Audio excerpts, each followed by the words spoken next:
Avec vous, Christophe Dansette. Bonjour Christophe. Bonjour Pauline. La grève illimitée des salariés de Sanofi n'aura pas fait plier la direction. Le groupe pharmaceutique va bien vendre la moitié de ses parts de sa branche médicaments grand public à un fonds de pension américain. Mais, et c'est la nouveauté du jour, Christophe, l'État français va entrer au capital de ce nouveau groupe. L'idée, elle avait déjà été évoquée tout au long de la semaine dernière par le ministre de l'économie, alors que la polémique ne cessait de monter sur la cession de cette filiale de Sanofi, fabriquant notamment le Doliprane. Finalement, un conseil d'administration de Sanofi a acté hier soir l'entrée en négociation exclusive avec le fonds américain Clayton, Dubilier & Rice, qu'on appelle maintenant CD&R, pour la cession d'un peu plus de la moitié des parts, vous le voyez ici. Mais, et vous le disiez, l'État, via la Banque publique d'investissement, la BPI France, entrera au capital à hauteur de 1 à 2%, soit une participation de 100 à 150 millions d'euros environ, ce qui permettra à la BPI d'avoir un siège au conseil d'administration avec un droit de vote, droit de regard que la BPI dit bien vouloir exercer très activement. Écoutez la réaction ce matin en conférence de presse du ministre de l'économie, Antoine Armand. Nous sommes ici devant vous pour vous présenter un accord extrêmement exigeant, extrêmement précis, avec des garanties extrêmement fortes, dans l'intérêt de notre stratégie industrielle, dans l'intérêt de l'emploi et du développement, évidemment en partenariat avec les entreprises, du développement de l'industrie et de l'industrie sanitaire dans notre pays. Alors Antoine Armand qui a fait une entrée dans le vif du sujet, lui qui a été nommé il y a quelques semaines à peine. Quelles sont les exigences dont il parle ?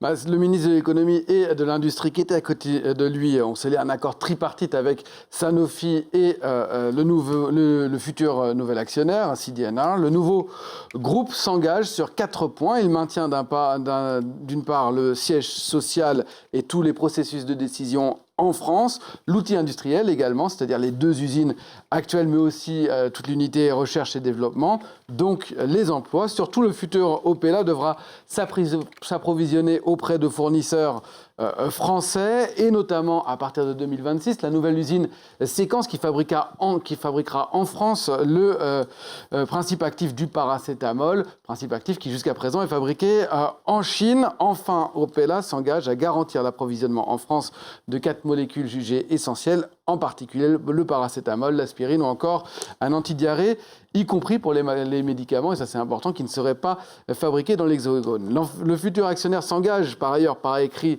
à de nouveaux investissements en France de 70 millions d'euros sur 5 ans.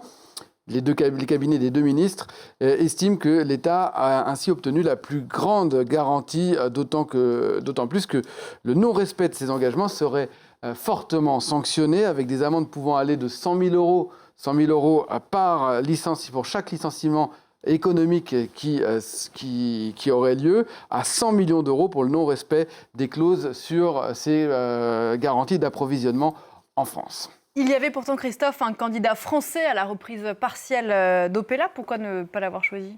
Alors, le gouvernement a reçu ce candidat français, le fonds PAI Partners, pour écouter ses arguments, alors qu'il avait fait une offre de surenchère de toute dernière minute.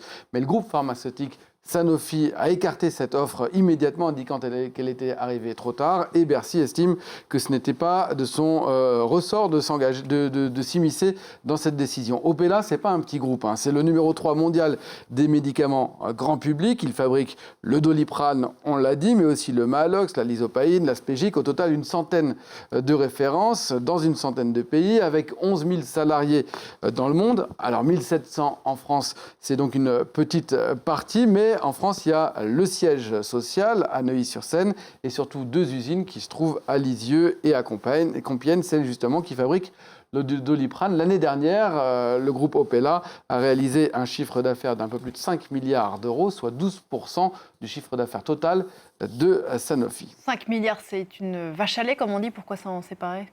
Parce que les médicaments grand public, sans ordonnance, ce n'est pas réellement le cœur de métier de Sanofi, qui est un laboratoire de recherche et qui souhaite investir beaucoup plus dans la recherche de nouveaux médicaments, sur la sclérose en plaques par exemple, mais aussi dans l'ARN messager, ces vaccins de nouvelle génération.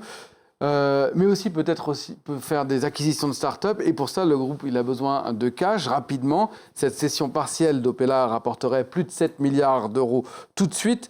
Et il faut dire que la plupart des grands groupes pharmaceutiques concurrents de Sanofi ont fait un petit peu de même. Ils ont vendu leur branche grand public. C'est le cas de Pfizer, de GSK ou encore de Johnson & Johnson. Merci beaucoup Christophe, c'était l'Info Éco.